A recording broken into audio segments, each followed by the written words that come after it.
Hey guys, tonight we're stepping softly through the heather-draped hills of Scotland into the wind-swept bones of a castle that's been mostly forgotten, except by the locals who still won't go near it after sunset. The stones are cold.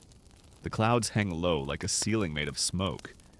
And in the distance, just beyond a row of yew trees, the shadow of a broken tower reaches across the hillside like it's trying to remember something it lost. You walk toward it anyway. A single raven croaks above you as if to say, "That's your decision, mate." The grass crunches underfoot damp and uneven as you step closer to the crumbling facade. Ivy clings to the remaining wall like it's scared of letting go. One turret is barely standing, defying centuries of gales and sieges with stubborn Scottish pride. You duck under a fallen beam, brushing cobwebs from your shoulder. The air inside smells of wet stone rust and something older, like the breath of a cellar that hasn't exhaled in 500 years. So, before you get comfortable, take a moment to like the video and subscribe, but only if you genuinely enjoy what I do here. And hey, tell me where you're watching from and what time it is in your part of the world. Now dim the lights, maybe turn on a fan for that soft background hum, and let's ease into tonight's journey together. You wander deeper into the ruin, the hush settling like a heavy wool cloak over your shoulders. A single beam of late twilight slices through a collapsed window, catching on something at the far end of the great hall, a chair. Just a plain old wooden chair. Low-backed, three-legged with one armrest missing, but it's not tucked into a table or stacked in a corner. No, this one's been placed deliberately right beside what used to be the hearth. No other furniture remains, just the one chair, and it's facing the fire. Or where the fire would be if anyone had lit one in the last 3 centuries. You pause. Because even now, even when you know there's no one around, your body can feel that chair looking at you. It's the kind of chair you avoid eye contact with. Scotland is full of them. From the Highlands to the borders, almost every major castle, no matter how big or modest, has at least one ghost chair. Often tucked by a fireplace. Sometimes positioned awkwardly in the middle of a hallway. And always left alone. Locals don't sit in them. Guides won't move them. And guests, at least the wise ones, don't even ask. Which sounds ridiculous until you realize the same pattern repeats across dozens of sites. Different clans, different centuries, but the same uneasy respect for one dusty, unoccupied seat. Now, of course, historians still argue whether the tradition comes from actual ghost belief, or just another odd habit passed down with tartan and superstition. Some say it was about honor, a spare seat kept open for ancestors or fallen warriors. Others insist it was a built-in excuse for nobles to avoid awkward family dinners. Oh no, you can't sit there, that's Uncle Brody's chair, and he's been dead since the Cromwell years. But back here in the stillness of this abandoned hall, the chair does feel different. Less like furniture, more like a paused conversation. Your breath clouds the air as the wind sighs through the broken window panes. Somewhere above, a loose slate clatters from the roof. A bird startled. Or you take another step. The stone beneath your boot shifts slightly. The hall was built with precision, each flagstone hand-cut, and fitted by stonemasons who probably didn't get enough oats. It's uneven now, of course, thanks to time moss and 1 or 2 cannonballs. But the chair hasn't moved, not an inch. And here's where things get strange. Many of these chairs in Scottish castles never gather dust. No one cleans them, no one polishes them, and yet they stay pristine as if used just often enough to keep the cobwebs away. There's one in Glamis Castle, supposedly the most haunted in Scotland. It sits alone in the chapel. Visitors say it's always warmer than the stone floor beneath it, warmer than the air. A local guide once joked that it was central heating for ghosts. She laughed. The chair didn't. Even more peculiar. There are stories of people who've moved these chairs maybe out of ignorance or curiosity or sheer boredom, and regretted it deeply. Strange sounds that followed them home. Lights that flickered. Dreams that weren't theirs. One man claimed he moved a ghost chair in a 15th century tower and woke up with bruises shaped like handprints on his arms. Maybe he bruises easily. Maybe ghosts skip leg day but not upper body. But again, historians will say there's no hard evidence. Just oral stories. Repeated, retold, revised, embroidered with each generation. Like a tartan passed down, but with new patterns stitched into the fringe. And maybe that's what ghost stories are in the end ways of sewing the living to the dead so the whole fabric doesn't unravel. You look back at the chair, just one, and the longer you look, the less empty it feels.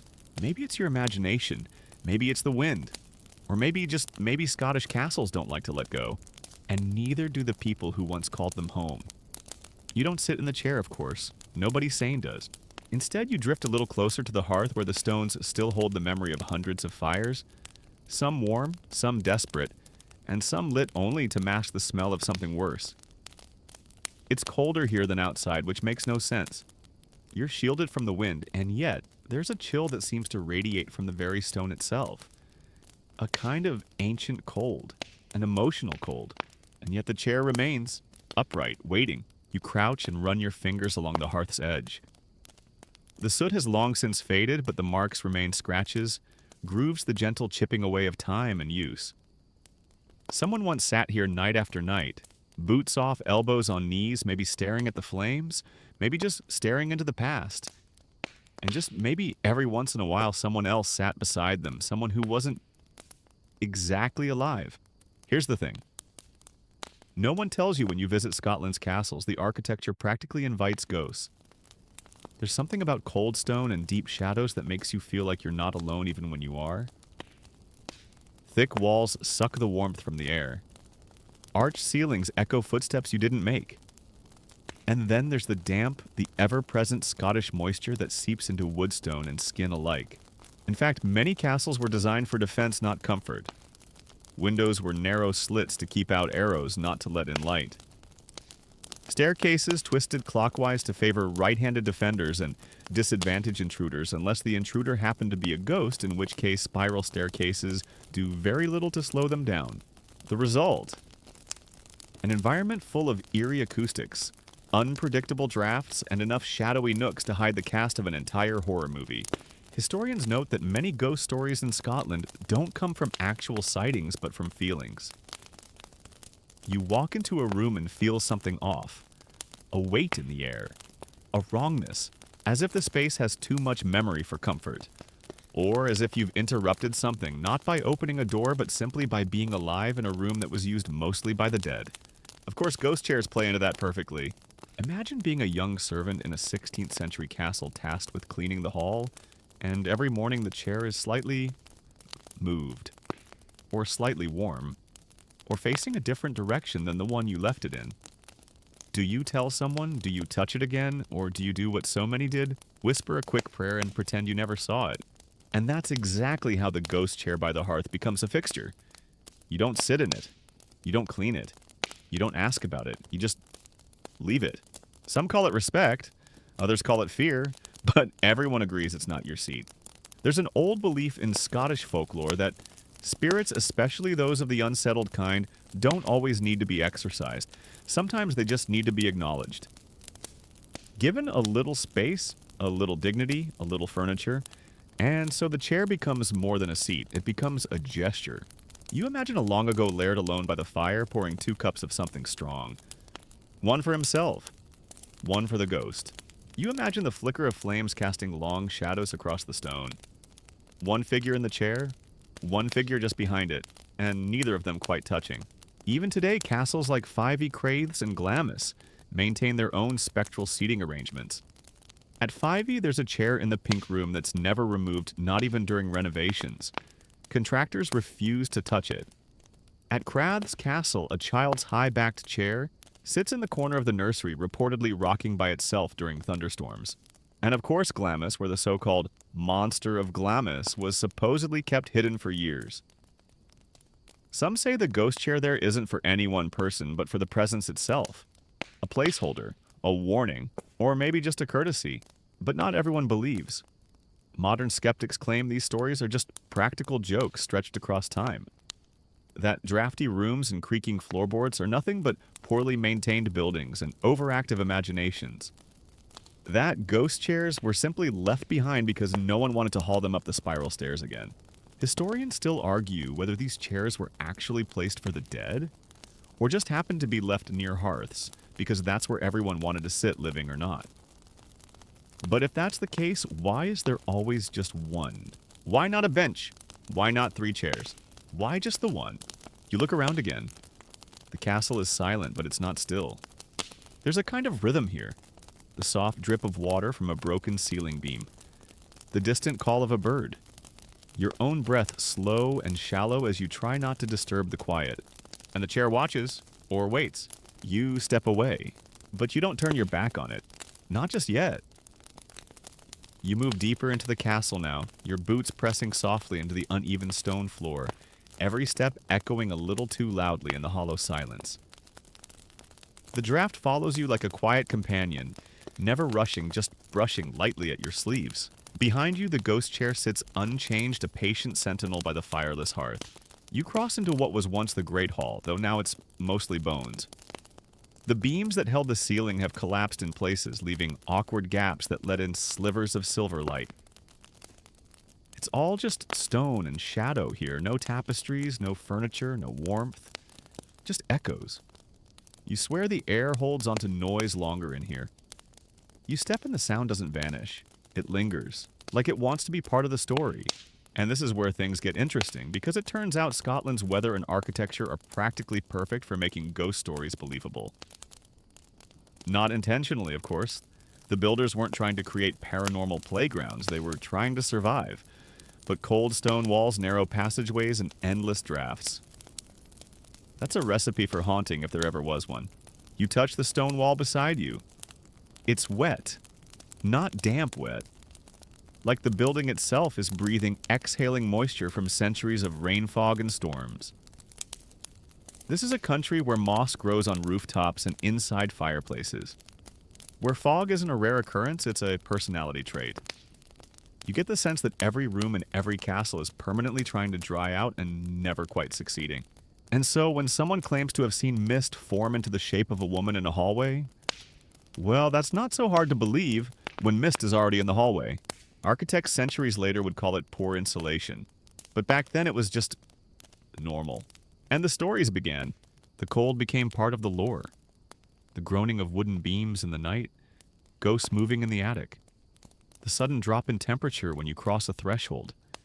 A spirit brushing past. The floor creaking when no one is there. Unseen footsteps. You tell yourself it's just physics, but the physics feel personal. Even today, many castles in Scotland are known less for their history and more for their temperature. Guests who sleep in the oldest rooms often complain not about noise or dust, but about an unshakable chill that blankets them even under the thickest duvets. One woman at a bed and breakfast built in a converted tower claimed she had to sleep in her coat, even though the radiator was on full blast. Her husband slept fine. Said it was just her imagination. He woke up with frost on his beard. Coincidence, maybe. Then again, maybe the room was already occupied. And it's not just the temperature. It's the silence. True silence. The kind that presses against your ears and makes your own heartbeat sound like shouting. Castles were often built in remote areas surrounded by moorland or perched on cliffs. You don't hear traffic here, no buzzing lights. Just the occasional rave in the wind and your own breath. In that kind of quiet, a whisper carries. And so does a memory. Here's something to keep you up at night. In many old castles, it wasn't uncommon for people to die inside the walls. Not in some symbolic way. Literally died and were sealed in. Some as punishment, some by accident, some as offerings. Historians still argue whether walled-in skeletons were deliberate sacrifices to protect the house from evil, or just unfortunate accidents the builders didn't want to report. Either way, there are more than a few ancient Scottish castles where bones have been discovered behind bricks beneath floorboards or inside pillars. It gives a whole new meaning to supporting structure. Of course your rational mind says there's no one here. You're alone. But your body disagrees. The hairs on your neck are staging a protest. Your ears are listening too hard. Your steps have grown slower, quieter, as if you don't want to wake someone. And maybe that's exactly why people started leaving out chairs. You see, a ghost that's acknowledged is often a ghost that behaves. That's the idea. You don't banish them. You make room for them. You treat them like a guest, albeit one who never RSVP'd. It's weirdly polite, isn't it? Welcome to Scotland, where even the afterlife gets tea and a place to sit. That kind of courtesy might seem silly now, but in the dark Middle Ages it made a lot of sense. Life was unpredictable. Death was common, and the line between the two often felt paper thin. If you could do anything to make the spirits happy, you did it. You made a gesture, a chair by the fire, a candle in the window, a door left open just a crack. Not because you wanted company, but because you might already have it. You're still walking, still exploring, and yet somehow, no matter how many steps you take, this castle feels like it's folding in on itself. The layout isn't quite right. Turn left, turn again, and you're somehow back where you started. Maybe it's the fading light playing tricks on you. Or maybe the architecture was never meant to make sense to the living. And that brings you to the lairds. Scottish castles weren't just cold stone fortresses, they were power statements. Monuments to ambition. Homes for lairds who ruled with a sharp blade and a sharper memory. Clan leaders who built their keeps to last not just a lifetime, but forever. And in some cases, they've succeeded. Just not in the way they hoped. You pass through a low archway where the stone above is carved with a crest half erased, now worn smooth by centuries of wind and salt. A falcon, maybe, or a boar. Something fierce. The laird who commissioned it would have been proud. He might have stood right where you are now, nodding to his stonemason, dreaming of his legacy. What he didn't dream of was how much of that legacy would involve footsteps in the night, and cold spots no fire could chase off. See, when you're a laird, especially one in 15th or 16th century Scotland, you tend to make enemies. Sometimes external rival clans, English invaders' ambitious cousins with poisoned wine. Sometimes internal your own family, your own staff, or your own conscience. These were not gentle times. Lairds ruled over fiefdoms with absolute authority, and that power wasn't always used with subtlety or kindness. There's a reason so many hauntings are tied to the Laird's Chamber. Historians can't agree on which castle had the bloodiest history, but it's a tight competition. Take Duntroon, for instance, Scotland's oldest continuously inhabited castle. Its dungeon was reportedly so dark and cramped that one prisoner survived by etching his story into the stone with a fingernail. A ghost now reportedly taps in Morse code on the walls. Problem is, Morse code didn't exist yet. But hey, that's ghosts for you. Always ahead of their time. Or consider Castle Fraser, where the green room is said to be haunted by a young woman murdered in her sleep. They say her bloodstains kept coming back no matter how many times the floorboards were replaced. Eventually they stopped replacing them and just put a rug over it. A metaphor really for most of Scottish history. Now not every laird was a villain, but many were paranoid, ambitious, and deeply convinced of their own immortality. So when death came, and it always did, it often came violently, unexpectedly, and usually with unfinished business. That's the thing with ghosts. They're rarely people who got closure. You don't haunt a place because your taxes were paid on time and your will was executed without issue. You haunt a place because something wasn't right. Because someone got away with something, or because you did. And these lairds, they had a lot to get away with. Poisoned dinners, forgotten children, secret staircases built for mistresses or escape. You don't build 24 hidden rooms unless you're expecting things to go sideways. One of the more persistent legends comes from Castle Stewart near Inverness, where the ghost of a former laird is said to throw furniture when he's displeased. According to some versions, the only way to calm him down is to set out a chair and pour a dram of whiskey into an empty cup nearby. Staff now do this regularly just in case. No one's sure if it works, but it hasn't not worked, which in ghost logic is practically proof. The modern interpretation, of course, is that these are stories invented to explain creaky floors and drafty rooms.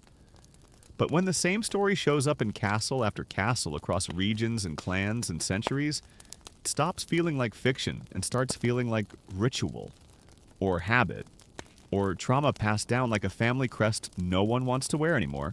One fringe theory even suggests that ghost chairs were placed by the lairds themselves, not for others to sit in, but for their own return. As if somewhere deep in their pride-swollen hearts, they believed they wouldn't be gone forever. That they'd have unfinished speeches to give unfinished commands to shout. And when they returned, of course they'd need a proper chair. It's hard to imagine such ego until you remember that these men built castles in their name. Names carved into lintels, dates engraved above doors, and in some cases instructions for their burial were placed in the architecture itself. You pass one such inscription now chiseled in Latin, half eroded by wind and time. No translation necessary. You can feel the intent. I built this. I ruled this. I will return. And maybe he did. The hallway you've entered now is narrow, its ceiling low, making you duck just slightly. The air feels tighter here. Still breathable, but weighted somehow, like walking underwater if water were made of old secrets. This was the servants' corridor. Not grand or ceremonial. No windows.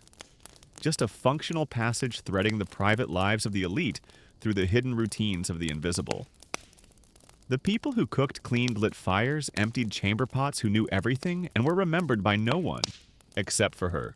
They call her the maid who never left. It's one of those stories you hear repeated in different castles under different names. Margaret Elspeth Ileas, but the shape of the tale stays the same. A young servant, quiet, loyal, always in the background. And then, one day she dies. Maybe an accident, maybe a jealous mistress, maybe the laird himself. Historians still argue whether she was a real person, a cautionary tale, or just a way to explain odd noises at night. But the result is the same, she never really leaves. You pause at a junction in the corridor and the air suddenly cools. Not dramatically. Just enough to raise the skin on your arms, and then you hear it. A soft sound. Not loud, not dramatic. Just a faint rustle. Like skirts brushing stone, followed by a light tap, tap, tap, as if someone in worn shoes is walking just ahead of you. You wait, hold your breath. The sound stops. Of course it does. But then it starts again further down the hall near a tight corner. Your brain protests. This is nonsense. It's just acoustics. Your own footfalls bouncing back in weird ways. The castle is full of angles and narrow beams. But your body doesn't buy it. Your shoulders tighten, your breath shortens. And you find yourself stepping more carefully, more quietly, as if you're the guest here now. This isn't new. Stories like these stretch back generations. In many castles, servants would speak in hushed tones about certain halls. Places you just didn't go alone. Not after dark. Not when the fire had burned out and the laird was asleep. Ghost sightings were rarely dramatic. No chains, no glowing eyes, just flickers, hints, the sound of fabric, the smell of lavender when no one's around. One castle, Castle Menzies, is known for its Grey Lady, said to be the spirit of a maid who died of a fever. In the 1700s, her ghost walks a particular corridor every night at the same hour. Witnesses claim they didn't see her directly, just the impression of someone having just passed by. Curtains moved. Cold air brushed their faces. And once, a whisper in the dark. Theories abound. Some say these ghosts are emotional echoes, grief and routine burned into stone. Others say it's a cultural expression, a way of processing how the lower classes were used and forgotten. And some, of course, say it's mice in the walls and overactive nerves. But ghost chairs always seem to turn up near these stories, because maybe the maid isn't trying to scare anyone. Maybe she's just looking for somewhere to sit. Imagine working every day for people who don't notice you, who barely speak to you. And then, even in death, you're expected to keep walking halls you can't leave. You'd want a chair, too. A place to rest your feet. A patch of warm firelight where you can close your eyes even if those eyes haven't opened in centuries. One fringe account from a smaller castle tells of a maid spirit who became less active after a chair was placed in a once empty hall. The disturbances stopped. The chill faded. The servants slept better. Of course there's no proof, just a diary entry from 1831, faded ink and loose interpretation. But it makes you think. You glance behind you. The hallway is still empty. But the air isn't. There's that feeling again. The one that says someone just left this room. And maybe they'll be back. You carry on because of course you do. But you don't shake the sense that you're not the first person to feel this. That centuries of footsteps have passed here, some heavy with power, some soft with duty, and some still echoing. When you emerge from the corridor blinking into a wider chamber, it takes a moment to reorient. The ceiling opens above you like a lung, the cold stretching up into unseen rafters. But tucked into a far corner of the room, just beneath the shadow of a ruined staircase, is a single chair, different from the first one. Smaller, more delicate. Less a throne, more a place to pause. It's angled oddly, not quite facing the room, not quite turned away. Waiting, you find yourself looking at the chair again. Not the first one by the hearth. This is another. A smaller, humbler seat carved simply one leg slightly shorter than the rest, which would make it rock ever so slightly if someone actually sat in it. But no one does. Of course no one does. You approach slowly, almost without realizing it. Drawn not by fear, but by something else, curiosity with a thin edge of unease. The kind you feel when your brain wants answers, but your instincts want out. The chair's placement is strange. Tucked just behind the bend of a stone staircase that spirals upward into darkness. Not centered. Not arranged for convenience. No fire nearby. No table. Just sitting there. As if someone put it there intentionally and left it. Or as if someone sat down for a moment and vanished. This, you realize, is no accident. Because in castles like this, the chairs aren't just for decoration or even function. They're a message. And in many parts of Scotland, that message was you are welcome here even if you shouldn't be. Ghost chairs, it turns out, weren't always placed out of fear. Sometimes they were invitations. Gestures of hospitality. The same way you might offer tea to a living guest, you offer a place to rest for a dead one. Sounds ridiculous until you realize that Scottish culture has always placed great value on hospitality. Clan loyalty.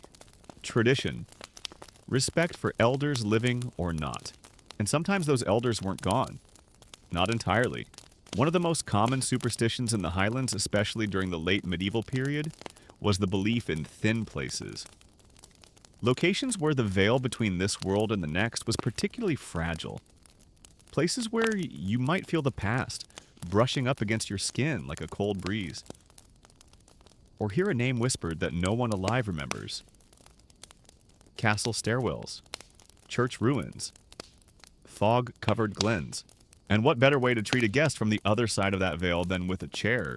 There's even a theory more folklore than fact, that chairs left in these places weren't just passive offerings, they were conduits. A kind of invitation for communication. You don't summon the ghost, but you let it know you're listening. That you're open. That if it has something to say, it has a place to say it from. That might sound poetic until you remember how many of these stories end with doors slamming, voices screaming, and families moving out in the middle of the night. Historians still argue whether these chairs were part of Celtic tradition, medieval superstition, or simply functional furniture that took on legends over time. But the placement patterns are hard to ignore. Always alone. Always near thresholds as doorways, staircases, fireplaces, and almost never used by the living. Most never. One particularly strange account comes from a castle on the Isle of Skye, where a ghost chair in a guest bedroom was said to prevent nightmares. Guests who moved the chair reported sleepless nights and strange dreams. Those who returned it said their rest improved. Local guides say the chair belongs to a woman who died in that very room in 1812 of melancholy, which is an old-fashioned way of saying she gave up. They say she just sits quietly, listening. There's even a joke among some guides, don't sit in the ghost seat unless you're ready to hear her opinion. It's easy to dismiss these as campfire stories, but then you remember how long they've been told, how many different castles they appear in, and how often guests, even skeptical ones, feel uneasy around a simple empty chair. A well-known fringe historian named Mac Wan once proposed the idea that chairs were intentionally placed to balance energy in a room. Like a spiritual lightning rod. Better to give the ghost a focal point than let it roam freely. He was laughed at in academic circles. But his book Furnishings of the Forgotten became a quiet cult classic among paranormal researchers. You run your fingers along the edge of the chair. It's dry but smooth, worn down by time not touch. The grain of the wood has darkened, and the joints creak slightly as the wind from the staircase brushes past. It's not threatening, just aware. You don't sit in it, of course not. Instead, you step away. But something in you files this away for later. This idea that maybe the chairs aren't there because people feared ghosts. Maybe they're there because ghosts feared being forgotten. Because if you died in a stone room centuries ago and no one remembered your name or your story, wouldn't you want something left behind? Some marker, a soft place to rest, or maybe just a seat to watch the world go on without you. You glance back once more before moving on. The chair is still, Unbothered, silent. But the silence feels full, as if someone is sitting there now, watching you leave. You drift upward now, your hand trailing the cold curve of the stone banister as you climb. The spiral staircase coils like a seashell, tight, narrow, and steep enough that each step feels like an act of faith. No windows up here, just the sound of your own breathing echoing slightly off the walls. And of course the occasional whisper of air from above so faint, you almost convince yourself it's nothing. Almost. As you climb, the temperature shifts again. Not in degrees exactly, but in presence. The air feels less like air and more like breath.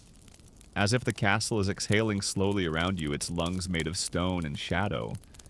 And just when you think it might be too narrow to go any farther, you reach the top, emerging into a modest chamber with a low timbered ceiling and a single narrow slit of a window. This room was meant for watching.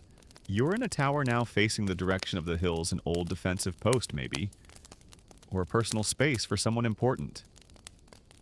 The floorboards creak beneath you, softer than stone, but just as ancient. You step inside, ducking slightly. The smell here is different. Less of earth, more of smoke herbs. Something almost sweet, but not quite. It reminds you of dried lavender and candle soot. A scent that lingers but doesn't explain itself. And there, near the far wall under the slope of the ceiling, is another chair. This one's different. Velvet upholstery faded to a dusty plum.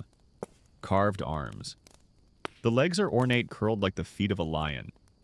And it faces outward toward the slit window, toward the rolling landscape that once meant everything to the people who lived here.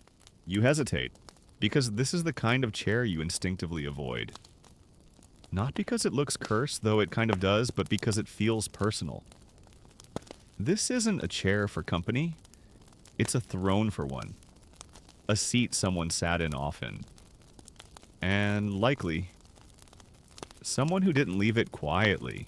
There are stories of chairs like this, particularly during the witch trial era, when fear and suspicion turned neighbors into enemies, and any woman with a sharp tongue or too many cats was accused of speaking to the devil.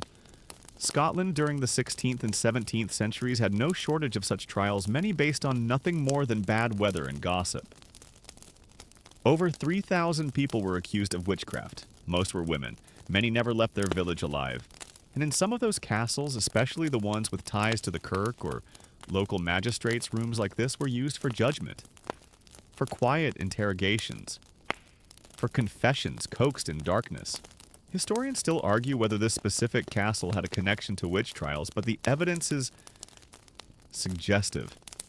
A carved symbol above the door, faint but still visible. A fragment of old writing in the hearthstone below, worn too smooth to decipher. And this chair, this one lonely chair. In some Scottish folk traditions, it was believed that witches could be bound to an object, especially if that object was part of their final moments. A stool, a table, or in rare cases a chair where they confessed or were judged. That's where the idea of spirit binding comes in. A practice of linking the soul to a place or thing so that it could neither move on nor cause harm. A horrible idea, really. But you have to remember, these weren't stories made for comfort. They were control. Fear in a pretty dress. In one castle not far from here, a similar chair is said to scream not loudly, but in the mind when touched. Only by women. Theories range from electromagnetic anomalies to plain old sexism, but the feeling remains. Some guests report the sensation of being watched while near it. Others say they hear whispers, voices indistinct, but persistent, speaking a language no one alive remembers. One man claimed he sat in the chair on a dare, then dreamed for 6 nights in a row about drowning in a well. His friends said he made it up. He never came back. Of course, the logical explanation is that these stories feed themselves. You hear the legend, you sit in the chair, you expect something weird, and your brain obliges. That's how suggestion works. But not everything weird is a story you heard before. Some things you just feel, you step closer now, drawn despite yourself. The velvet looks soft, but the seat itself seems stiff, as if no one's really settled into it in years. Maybe ever. You imagine it someone once sitting here watching the hills, worrying about what might come.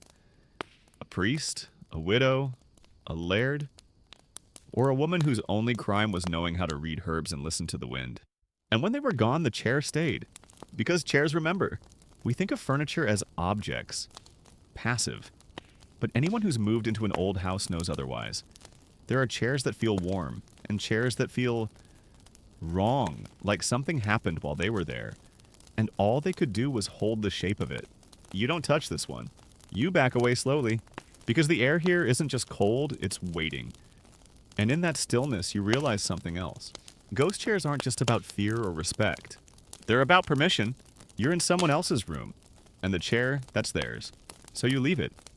You descend slowly now, the spiral staircase groaning with every step, like it's been holding its breath for centuries. Your hand trails the curve of the wall again, the stones cool and damp beneath your fingers. Your footsteps soft in the hush that returns as you leave that upper room behind. And it's quieter now. Not just because you're deeper into the heart of the castle, but because the air itself has changed.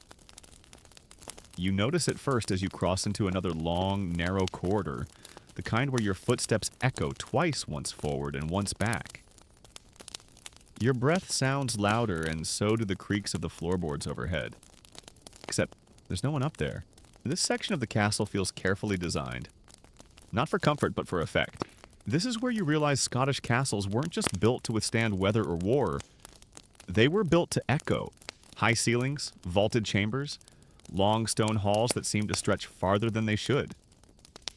This wasn't just about grandeur, it was acoustics. And acoustics, as it turns out, are a ghost's best friend. You stop and listen. Really listen. The faintest sound, your sleeve brushing your side, a single raindrop tapping stone outside, reverberates through the space like someone whispering your name from the next room. Architects of the time might not have thought of it this way, but they built sound traps, spaces that remember noise long after it's gone. In castles like Stirling and Craigiever, visitors report hearing footsteps on floors above them when no floors exist anymore. In others, guests hear soft breathing, or the rustle of skirts, or a child's laugh. Of course, the practical explanation is echoes, natural reverb, the acoustics of an old stone box. But then again, why do the sounds always match the legends? Historians still argue whether the echoes shaped the stories or the stories shaped the echoes. But as you step into what used to be the banquet hall, long abandoned roof, partially collapsed old iron sconces, rusting on the walls, you feel it for yourself. The room breathes. And this is where things get eerie in a different way. Because banquet halls were the hearts of castles. Not just places to eat, but where deals were made, alliances formed, betrayals plotted. They were lively once, laughter, shouting, music, the clink of tankards and the crackle of the fire. But now it's just echoes and dust. And in the center of the room, you guessed it, another chair. This one is grander. Not opulent, but tall-backed, placed precisely at the head of what was once a long table, now reduced to a few splintered boards, and the skeletal remains of a bench. The chair faces the room. Not the hearth, not the door, just watching. You imagine the dinners held here centuries ago. Long wooden tables stretching the length of the hall torches, flickering hounds snoozing underfoot, a piper playing in the corner, and the laird seated in this very chair raising a goblet to toast someone's unfortunate future. And then the silence, because every banquet ends. And not all of them ended well. One of the more famous legends comes from Castle Fraser, where a woman was murdered on the eve of her wedding right in the banquet hall. Some say her ghost dances there still in a bloodied gown. Others say she just sits in her chair, head bowed, hands folded, whispering a name no one remembers anymore. At Glamis Castle, the long table in the dining hall is always set for one extra guest. Not because they expect someone late, but because the chair can't be removed. Whenever it is, it returns. No one sees it move. It's just there again, waiting. And in this hall where you now stand, the chair gives no such theatrics. It simply is. But the space around it feels charged, like a play waiting for its audience, like something has just happened, or is about to. You shift your weight and the sound echoes back to you 3 times, once immediately, once a breath later, and once again, soft delayed, like it's coming from the chair itself. You don't speak, you don't move, because suddenly it feels like someone else is in the room. Nothing you can see, nothing you can name. Just a feeling, pressure behind your eyes, a prickle down your back. The sense that you've entered the middle of a conversation that paused the moment you arrived. And the chair, still empty, still waiting, which makes you wonder, was it ever really meant for someone to sit in, or is it always waiting? You turn to leave slowly, not because you're afraid, but because this space demands a kind of reverence. You've stepped into something larger than yourself, something older, a performance you don't fully understand. And as you walk away, your footsteps echo. And from the far end of the room, one faint creak answers back. The corridor you enter next is narrower again, a tight artery of stone threading between two forgotten wings of the castle. The ceiling slopes overhead like the inside of a ribcage low, and arching the kind of passage designed to keep you quiet whether you like it or not. You run your fingers along the stone as you walk, feeling the little ridges and dents where torches once hung. Maybe where hands like yours hundreds of years ago did the same. You smell something faint. Ash. Not fire, not smoke. Just the memory of something that once burned. This wing, you recall, was said to have held the feast chambers. Not just for daily meals, but for occasions, weddings, alliances, celebrations that ended in toasts and sometimes daggers. You push through a warped wooden door swollen from moisture and emerge into a room that feels oddly theatrical. It's not grand. Not even intact. Half the roof is gone, vines curling down from above like stage curtains, a tangle of green, invading what was once a place of ceremony. But there's still a sense of scene here, a layout, a story that played out on these stones again and again. This, you think, is where the ghost stories really started. Because here among the fragments of shattered plates and rotted timber, you can imagine it the long table. Candles flickering, pewter mugs filled with whatever passed for wine. And then something goes wrong. Not dramatically, just a pause. A silence too long. Someone stands up too quickly. Someone else grips their cup too tightly. And then a death. Not a scream or a sword fight, just a quiet slumping. A poisoned toast. A look of betrayal never answered. And before anyone can speak, the feast resumes. Or tries to. But it never quite feels right again. There are castles all across Scotland, with legends of haunted feasting halls. Stories of betrayed lovers, poisoned guests, ghostly toasts made with invisible wine. And in most of them, there's always one detail that stands out. A single chair that no one moves. In Castle Leod, there's a tale of a nobleman who was murdered mid-toast by his own brother. The story goes that his ghost returns each year on the anniversary, sitting in the same chair he died, and reenacting the final moments of his last celebration. Staff once tried to remove the chair during a renovation. It was found back in place the next morning with a new crack along the floorboards beneath it, as though something very heavy had dropped from above. Of course, no one admits to hearing a sound. At Castle Doon, there's a record scribbled in the margins of an old inventory ledger about a feast that ended with 3 who sat and none who rose. One chair described as of dark finish and impossible weight was noted as immovable even by 4 men. It still sits by the empty hearth. The stone around it has darkened, though no one knows why. The chair itself, according to recent guides, gives off a feeling. No more specific than that. Just a feeling. You walk the edge of the room now, your steps careful, almost reverent. This doesn't feel like a place of violence. Not anymore.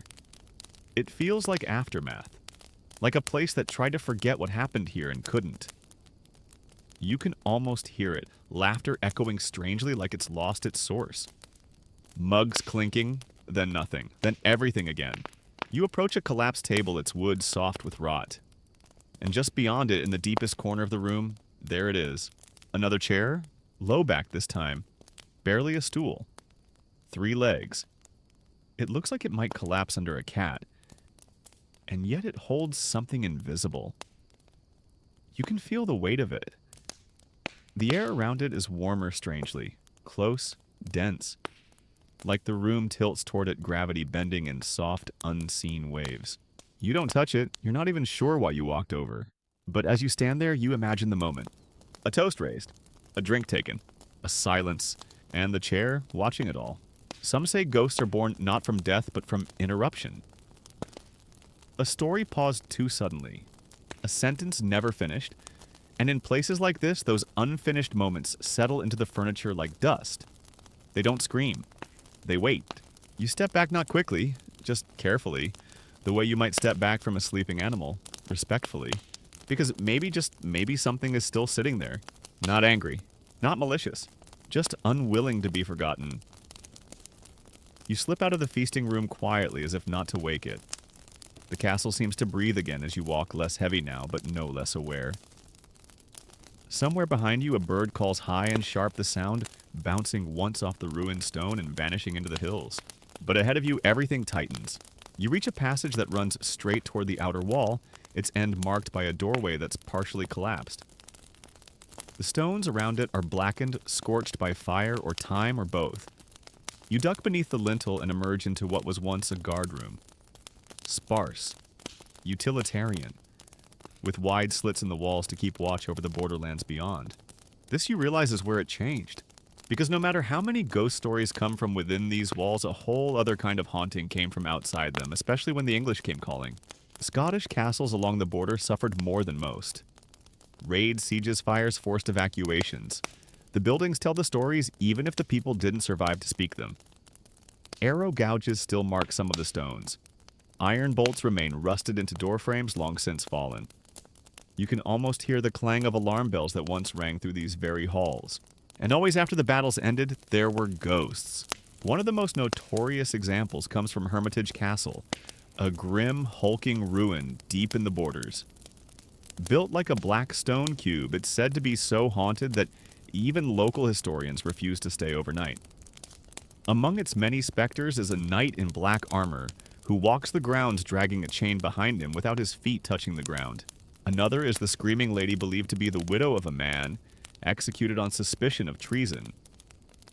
She roams the upper levels, her mouth always open though no sound ever comes out. Visitors report headaches, disorientation. Some even say their camera footage turns up blank despite being fine before and after. You step further into the room where half a wooden bench still clings to the wall.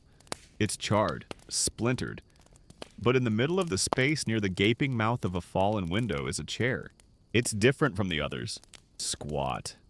Thick. Its legs are reinforced with crude ironwork and one armrest is entirely gone. But what's most striking is that it looks angry. Not actually alive, of course. But the wood is dark, scarred, and deeply pitted. Burn marks lick up the sides like flames once tried to erase it and failed. This is not a welcoming chair. And yet it wasn't removed. It wasn't tossed out with the ashes. Someone at some point placed it back in this space and left it. Some believe these ghost chairs weren't always for the dead inside the walls, but for the ones who died trying to get in. Enemy soldiers trapped souls, victims of revenge. In the worst times during the Wars of Independence and later during Cromwell's campaigns, entire families were locked inside castles under siege, some choosing fire over surrender. In those cases, it was said the ghosts weren't noble. They weren't peaceful. They were angry. And what do you do with an angry ghost? You give it a chair. It sounds absurd until you realize how many traditions across the world involve calming spirits with objects, offerings, trinkets. In some Scottish villages, people would nail a spoon to a beam in their home to stop a greedy spirit from stealing food. Others hung bits of iron on nursery doors to ward off changelings. In the Highlands, it wasn't unheard of to leave a cup of milk on the sill, just in case the fair folk came by. So, leaving a chair for a hostile spirit, not that much of a stretch. Especially in a castle where the same thud echoes every night from the same room. You stand in front of this particular chair and feel heat. Not warmth, not comfort, but residual heat.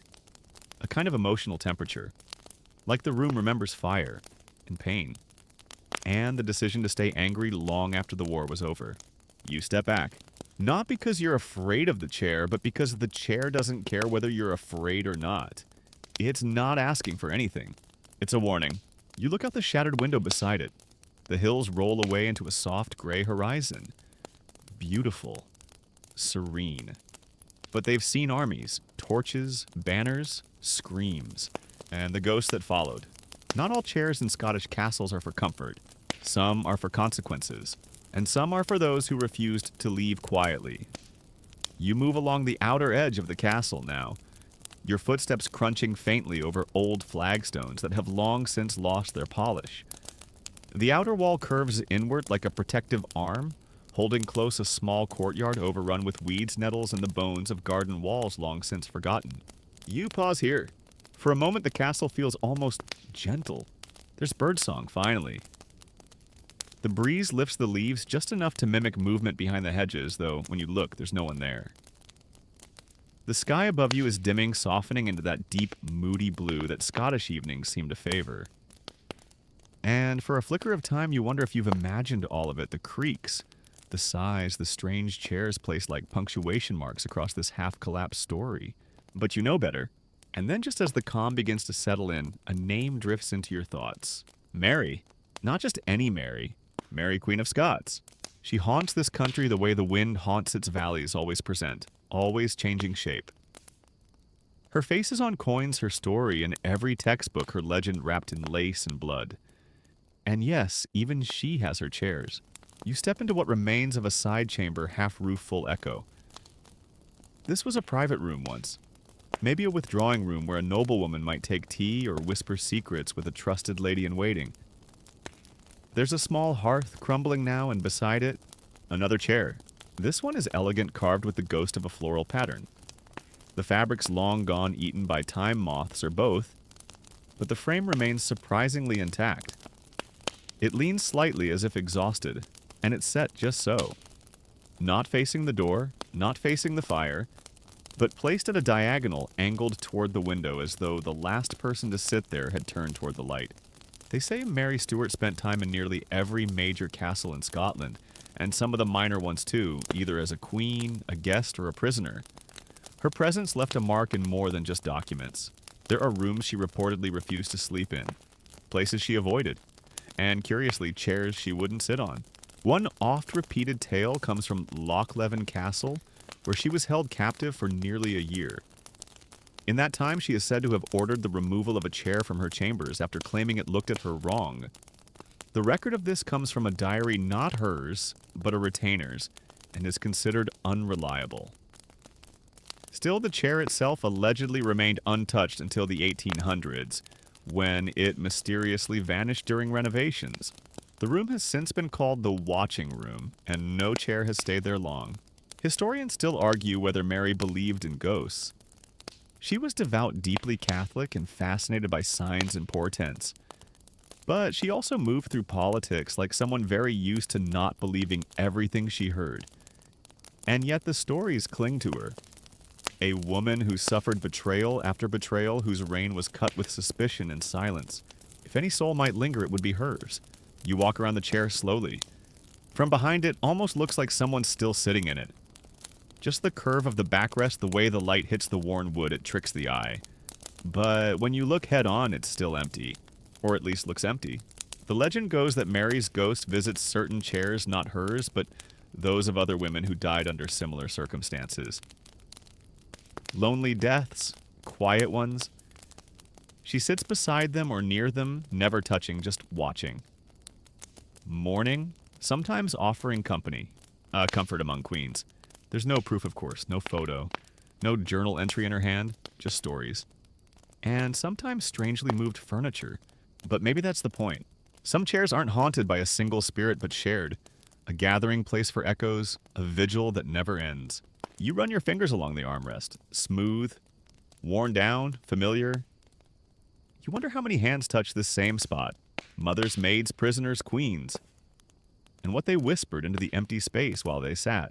Because chairs more than any other object are about presence. You don't store things in them.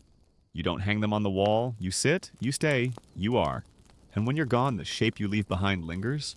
You look to the window where the last blush of light kisses the sill. And for a moment, just a moment, you imagine you're not alone.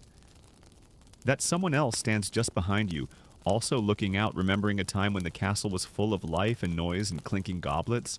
And that chair, it's hers now. Not because of ownership, but because she's the only one still here. The sun is gone now. You don't remember exactly when it disappeared. It sort of slipped away without ceremony. One moment the sky was blue-gray, the next it was deep indigo with clouds stretched thin across the moon like someone tried to muffle it. The castle under this kind of light shifts. The familiar corners become unfamiliar. The shadows gain opinions. And the stone doesn't just look old, it looks alert. you find yourself back in the Great Hall. Not by choice exactly. Yeah, you weren't aiming for it. You turned down one corridor instead of another, skipped a doorway you thought led to a chapel, and somehow you're here again, where it all began. And so is the chair. Still by the hearth, still alone. You don't move toward it this time. Because now with the sky dark and the castle humming softly around you, it doesn't feel like an object. It feels like a decision. But your attention is pulled elsewhere almost gently by sound. Music. Faint, high-pitched, off-key but deliberate. You follow it. It's not coming from the Great Hall, but beneath it. A narrow set of stairs leads down to what must have once been the lower-level cellars, storage rooms, kitchens, or whatever combination of necessities lived in the belly of the keep.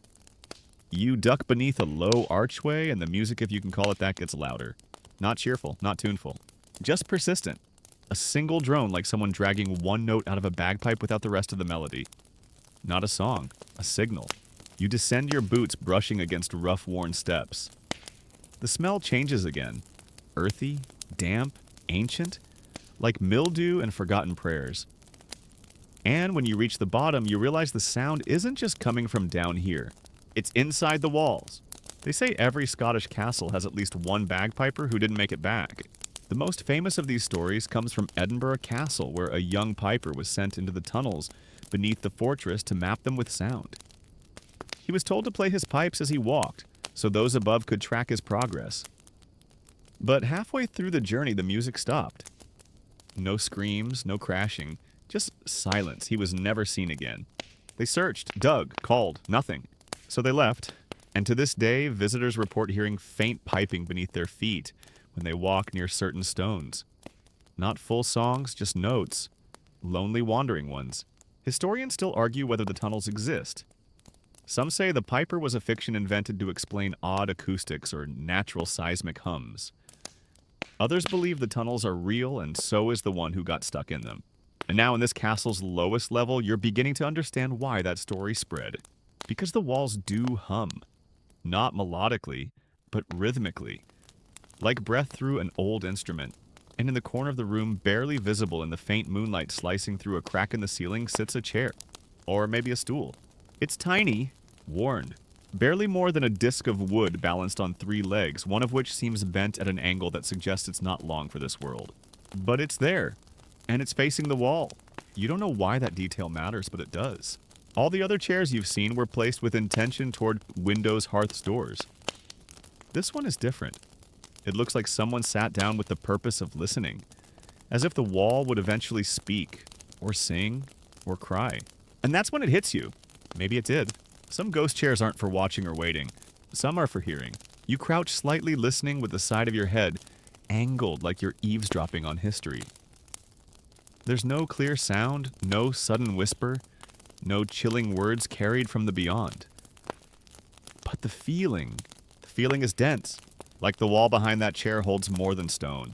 You touch it, it's warm. Not heated, just not cold, which in a Scottish basement is a miracle of supernatural proportions. You step back, and now you're imagining the bagpiper again. Alone in a narrow passage, walls, tightening air, thinning music trailing behind like a thread. Did he stop because he was lost? Or because he found something? Or did something find him? That's the thing with ghost chairs. You start by assuming they were placed by the living. But what if that's not true? What if the dead put them there? To mark a spot? To remember something? To leave a message only other ghosts can read?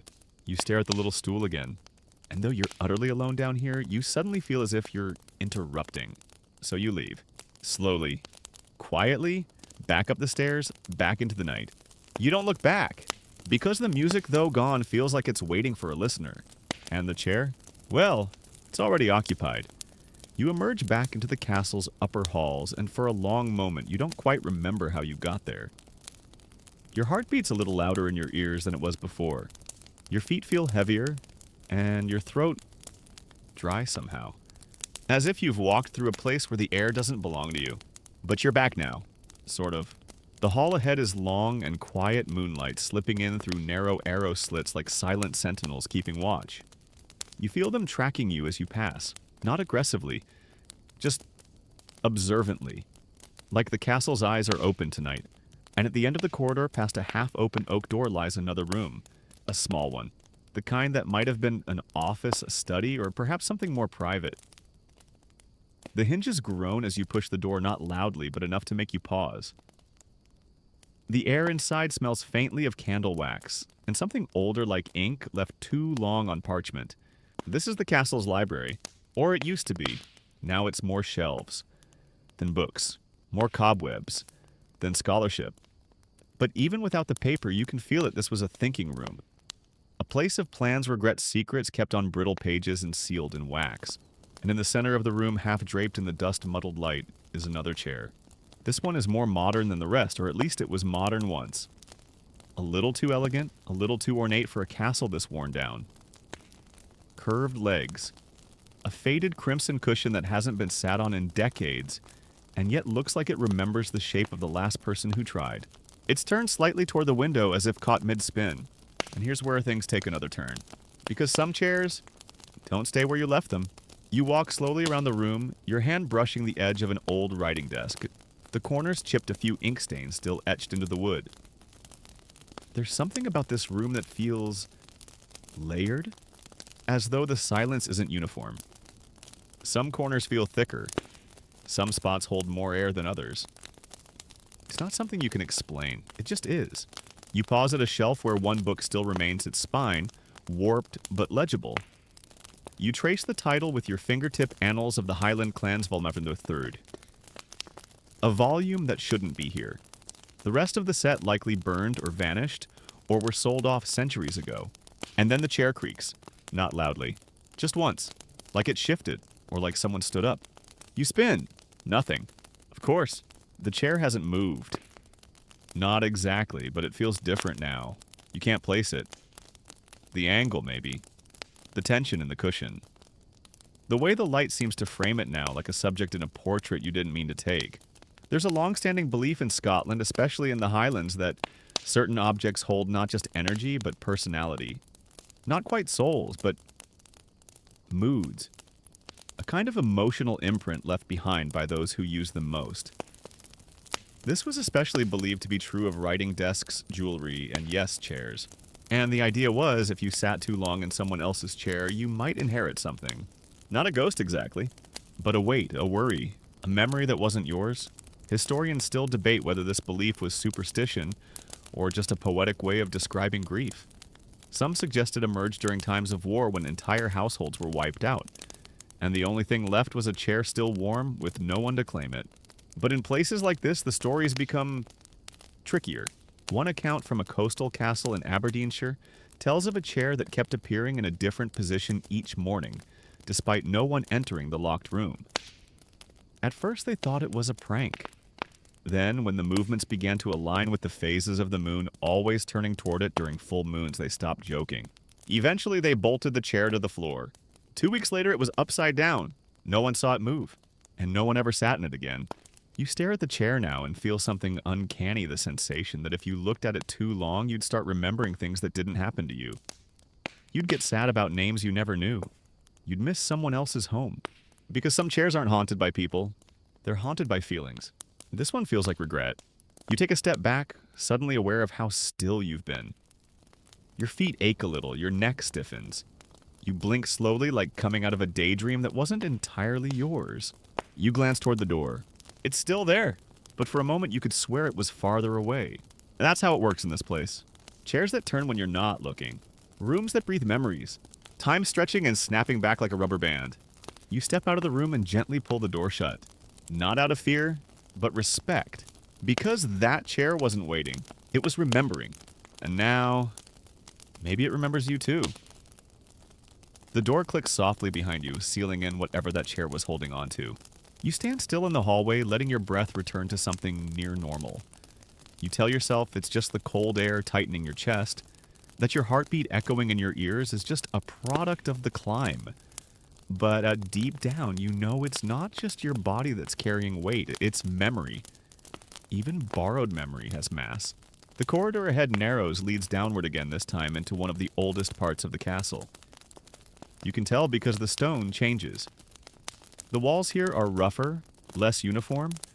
The ceiling dips lower, the floor tilts slightly as if the whole wing is slowly sinking into the earth. You duck beneath a carved lintel stone so worn the inscription is more texture than language and enter what once must have been the chapel. You know it without even being told.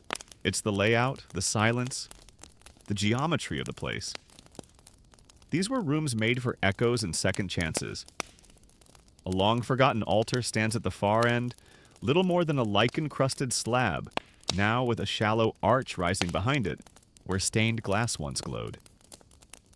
Now the windows are just voids letting in the low hum of night air and the occasional flicker of moonlight. And just off to the right of the altar, half shrouded in shadow, sits a chair. Not a grand one, not gilded, but simple, sturdy, thick beams, square back. The kind of chair made not for comfort, but permanence. It sits atop a single stone tile that looks newer than the rest. The color is slightly different, a little smoother, a little displaced. You know what that means? There's something under it. They found it in 1922. That's what the records say. During a renovation meant to reinforce the crumbling walls, a group of workers discovered a hollow space beneath the chapel floor. Inside, they found a skeleton mostly intact, curled tightly in a fetal position with no markers, no coffin, and no clothing. Just bone and dust and silence. There were no historical records of a burial in this part of the castle. No family plot. No grave markers.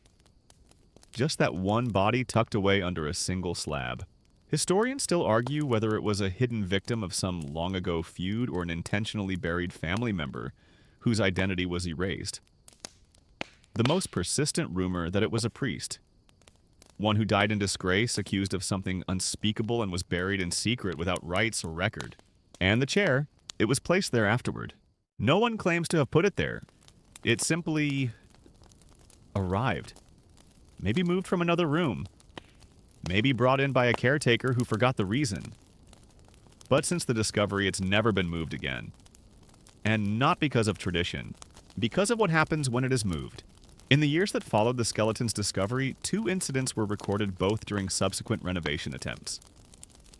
In the first, a mason tried to shift the chair so he could access the tile beneath it. He was found unconscious in the chapel an hour later. When he woke up, he was changed. Not injured, not outwardly ill, but quiet, withdrawn. He left the castle project and never returned.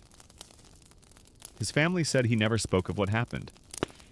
Just stared out windows. A lot. The second incident involved a historian curious, of course, who decided to photograph the skeleton's location more precisely. He moved the chair a few inches, took his pictures, then left.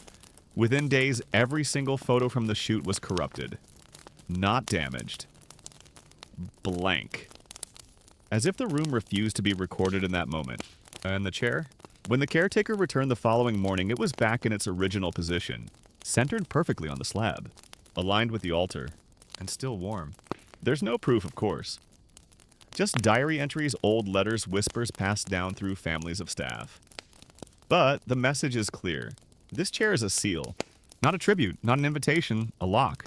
And when you approach it now, slowly, carefully, you feel something deep in your chest. Not fear, not even reverence. It's weight.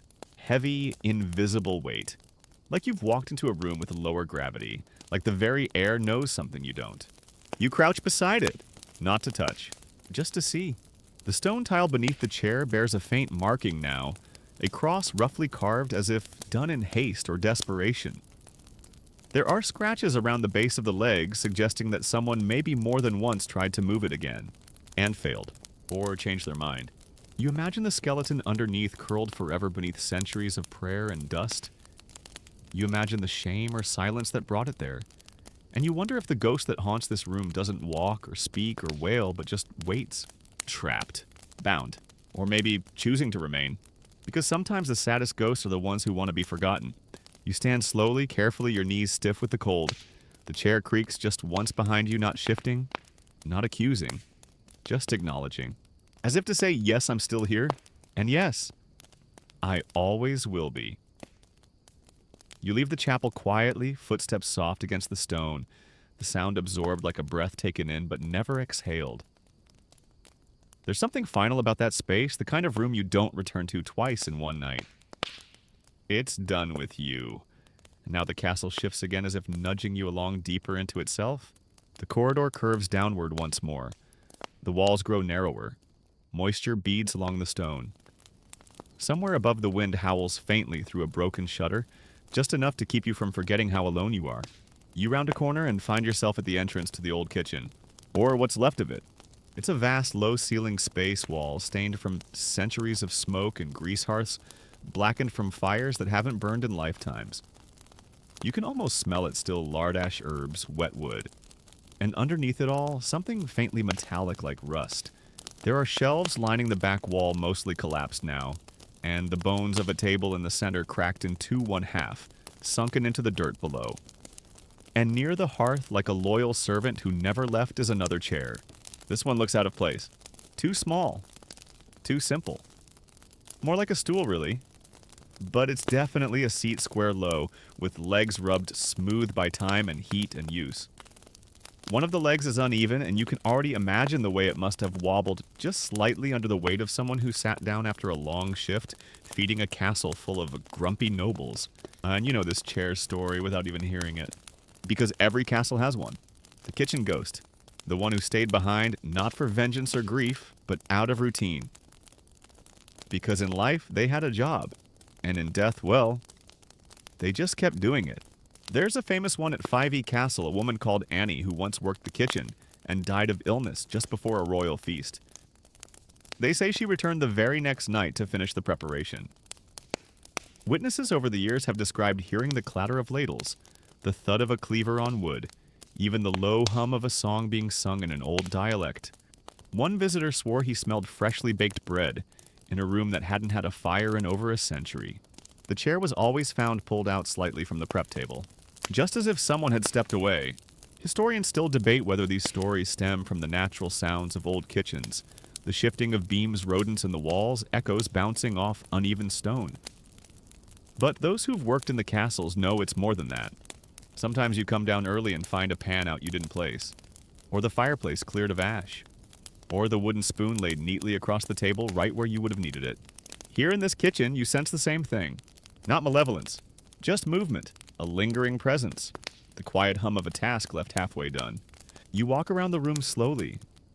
The air is still, but it carries a kind of texture like heat that never left, or steam that turned invisible. You brush a soot-blackened beam and feel the gritty residue coat your fingers. A pile of broken crockery lies in one corner. Bones too, but sheep or cow. You hope. And the chair? Still facing the hearth. Not toward you. Just toward the fire that's no longer there. It's easy to romanticize the nobility in these castles, the lairds, the ladies, the alliances carved in candlelight. But the truth is, most of the ghosts that remain weren't important people. They weren't crowned. They weren't documented. They were cooks, maids, butchers, fire tenders. People who lived and worked and died without fanfare, and stayed behind because leaving just wasn't in the routine. There's a phrase used in some parts of the Highlands, the hands never forget. It refers to muscle memory, the idea that your body knows a task long after your mind has gone. Maybe it's metaphor, or maybe it's literal. Maybe those hands just kept coming back. There's a legend not often told outside of oral histories about a woman who was said to haunt her castle's kitchens, not with sound or shadow, but with order. The kitchen stayed clean somehow. Ingredients never spoiled. The larder never ran empty. They called her the Watcher of Salt because the salt jar never emptied. Never.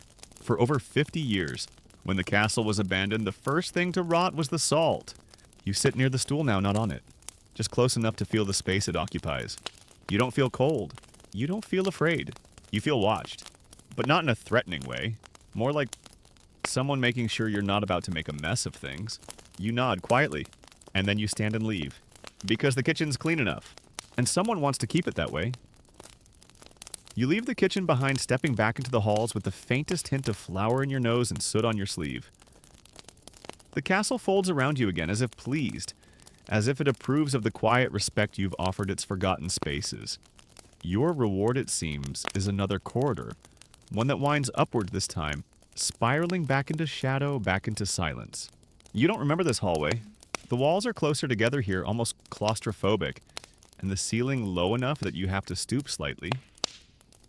There's no draft, no sound, just your footsteps and the hush of stone.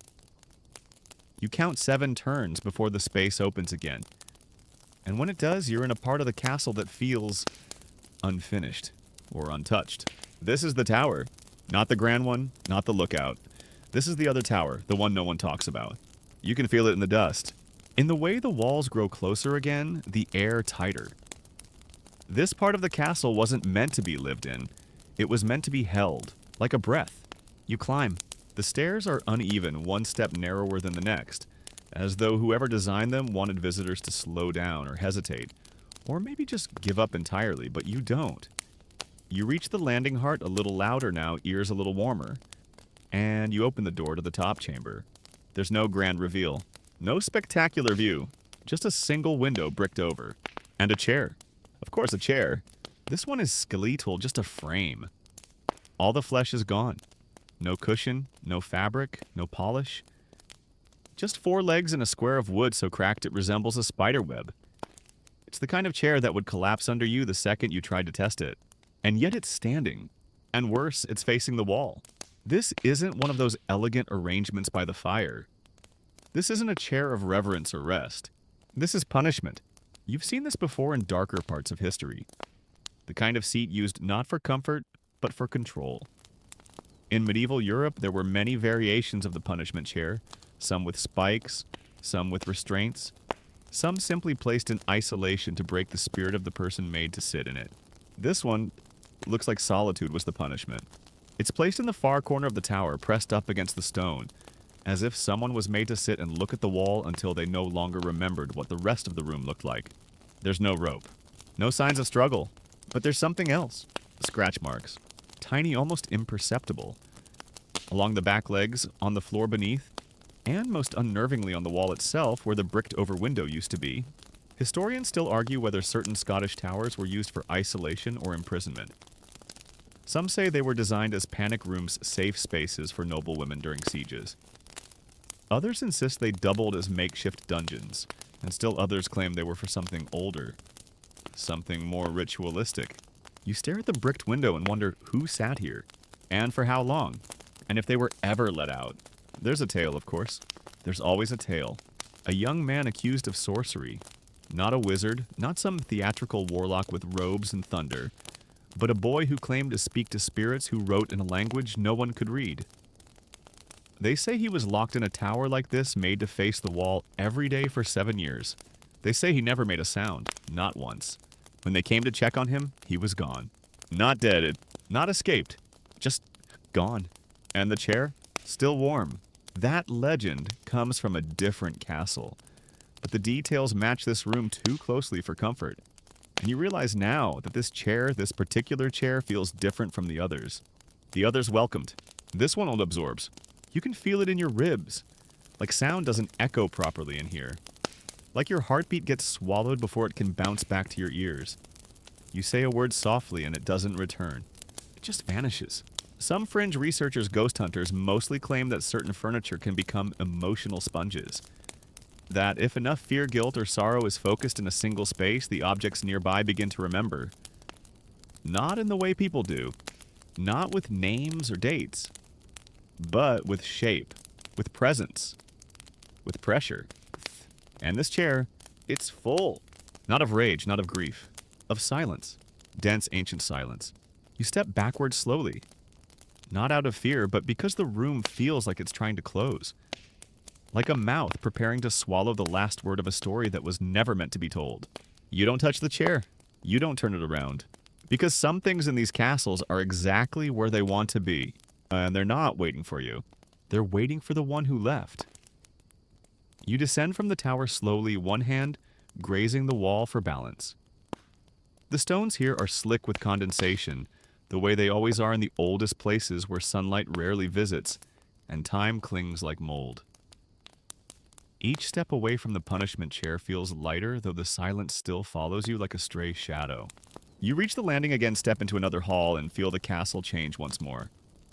It loosens, not much, just enough to exhale. And this is how you know you're near the servants' quarters. They were never part of the tour in most castles. Tucked behind panels, hidden in attics, sometimes squeezed between walls, The servants' rooms were designed to be out of sight and usually out of mind. But if you pay attention, really pay attention, you'll find them. And you'll find the stories they left behind. Because ghosts don't care about status, and neither do chairs. This room has cramped the ceiling low enough that you duck on instinct. The air smells of old wood and damp cloth. It's quiet, yes, but not the chapel kind of quiet. This is domestic quiet. You can almost hear the soft clatter of folded linens, the mutter of shared secrets, the scrape of old boots on older floors. And in the corner, surprise, surprise, is another chair. This one is barely holding itself together. A spindle back 2 of its rungs long, snapped the seat worn smooth and concave from generations of use. It looks like it belonged to someone practical, someone who didn't care about splinters or ghosts. But here's the thing, the chair's positioned facing the door. Not a window, not a fire, just the door. That doesn't seem like much until you think about it. Most of the chairs in this castle were angled toward comfort or memory. Firesides, landscapes, corners of reflection. But this one's watching. Waiting. Like someone used to spend long nights there, keeping one ear open for a bell or a knock or perhaps a scream. Some of the eeriest ghost stories in Scottish castles aren't about lairds or mistresses or even murderers. They're about those who heard it all happen. The maids who listened through walls. The footmen who looked the other way. The nursemaids who saw something they shouldn't have. And then spent a lifetime pretending they didn't. There's a tale from Inverary Castle about a nursemaid who vanished after a night of strange screams in the laird's tower. No body was ever found. But guests staying in the former servant quarters have long reported waking in the night to see a pale woman sitting in a chair by the door. Always facing out, never speaking, never moving, just waiting. And if you close your eyes, they say you can hear her whispering something. But only if you don't try to listen. Theories, of course, range from sleep paralysis to old plumbing to sheer imagination. But the detail that lingers again and again is the chair. Always that same shape. Always in the same spot. And no one ever sees it moved.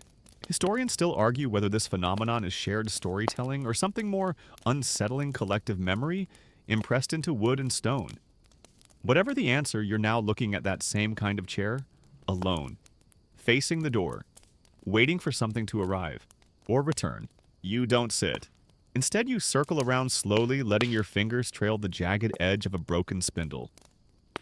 The wood is dry and splintered, but warm. Not alive. Just used. Used often. Used hard. The kind of object that was never meant to be precious, but ended up that way through sheer repetition.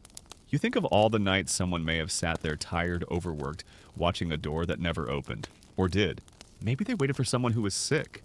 Or someone who was gone too long. Or someone who never came back. And in that long waiting, something stayed behind. You feel it now. That ache. The ache of waiting. There's a particular kind of haunting that doesn't scream or drag chains or wail down corridors. It just sits. Quietly, like grief on a bench, like memory in a chair. You back away slowly. And as you do, something shifts. The air in the room hums, not loudly. Barely enough to notice. But there's a moment of pressure, like someone's brushing past your shoulder on their way to relieve you of duty. Because you've stood watch long enough, and it's someone else's turn. By now you've started to notice the rhythm of the castle. It doesn't follow you like a ghost. It doesn't chase you like a dream. It just leads through doorways that open easily when you stop looking for them, and down corridors that curve slightly more than you remember. It's not trying to trap you. It's trying to show you. And the next place it shows you is the attic. Of course, every castle has one. Usually sealed. Always whispered about. The space above the story, above the decorum and the history where forgotten things are stored and even more forgotten things are hidden.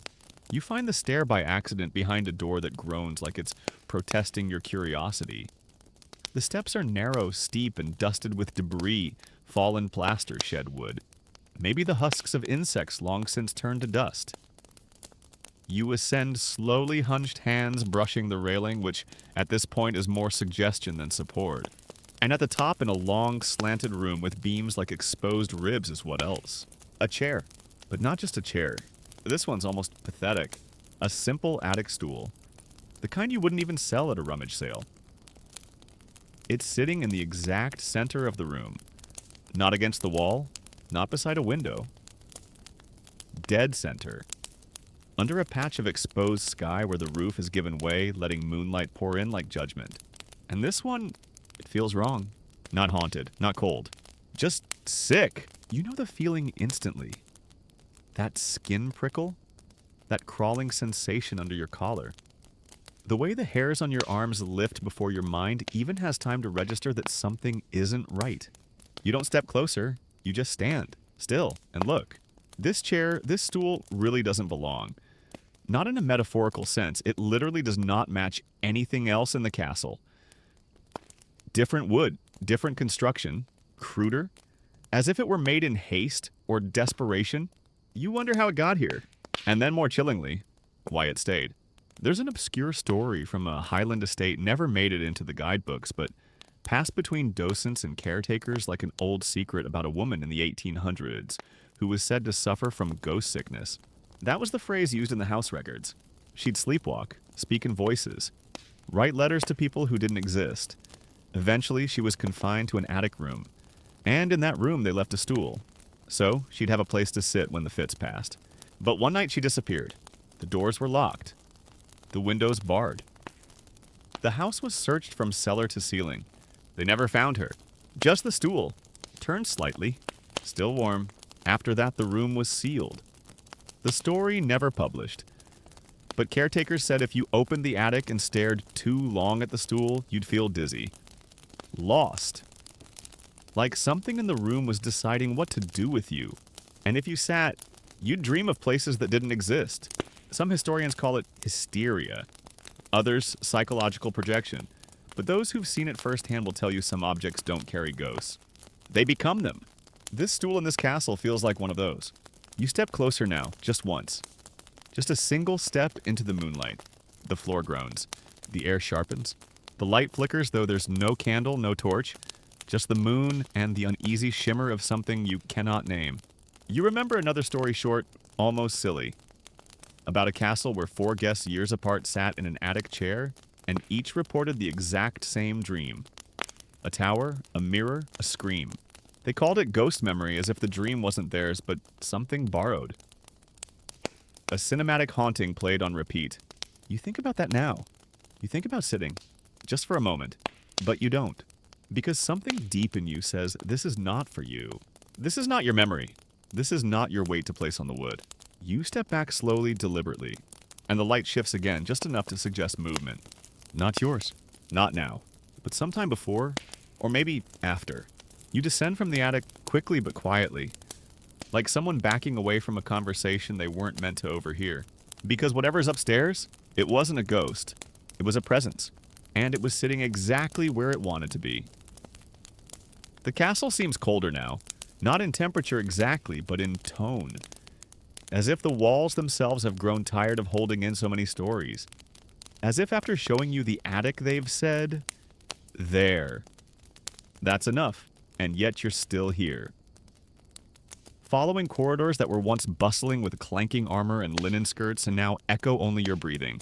You descend a narrow stairway, more ladder than staircase, and arrive at a section you haven't yet seen, a long corridor, lined with doors each slightly ajar. This is where the guests would have stayed. Or more accurately, the kind of guests who weren't quite family but weren't servants either. Diplomats, cousins, strangers with titles. And here, tucked into the farthest corner of the corridor, is a door heavier than the rest. It takes effort to open. The hinges scream. Inside the room is modest. A bed frame rotted and collapsed. A mirror cracked in 6 places. A wardrobe that still leans forward like it's whispering a secret.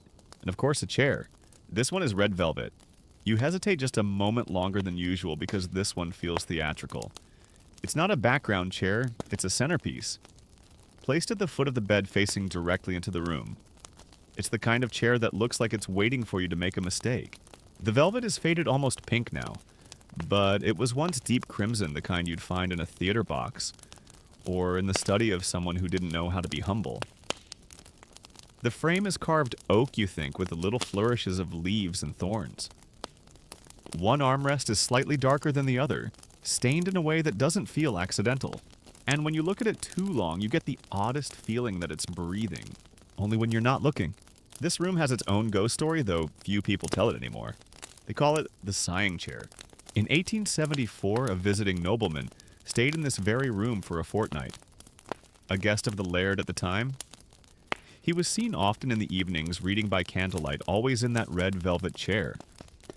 He kept to himself, said he enjoyed the quiet. On the 14th day, the maid brought his breakfast and found the room cold. Not just chilly, but freezing. The windows iced, her breath visible, and the chair empty, the bed untouched.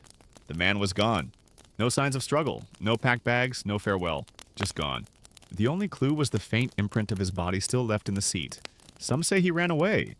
Some say he fell in love and left in the night. But those who worked in the castle knew better, because after that the room grew strange. People would hear sighs, not groans, not whispers. Sighs, long, weary, sorrowful breaths that came from the chair. Visitors sitting nearby claimed to feel watched not intensely but wearily, as if someone was disappointed in them, as if the chair had expectations. And sometimes in the dead of night they'd find the chair facing the door, when they were sure it hadn't been. Historians still debate the nobleman's disappearance. Some dismiss it entirely, no real record, just anecdotal traces in letters and journals. But the chair remains, and no one removes it. Not because they're afraid, but because oddly people say the sighing stopped. Once the chair was left alone. You step closer now, careful not to break the strange silence. The room holds its breath with you. The chair is a little off-center. The velvet fraying at the seams, a deep scratch on the backrest. You don't sit, but you lean forward. And now you hear it too.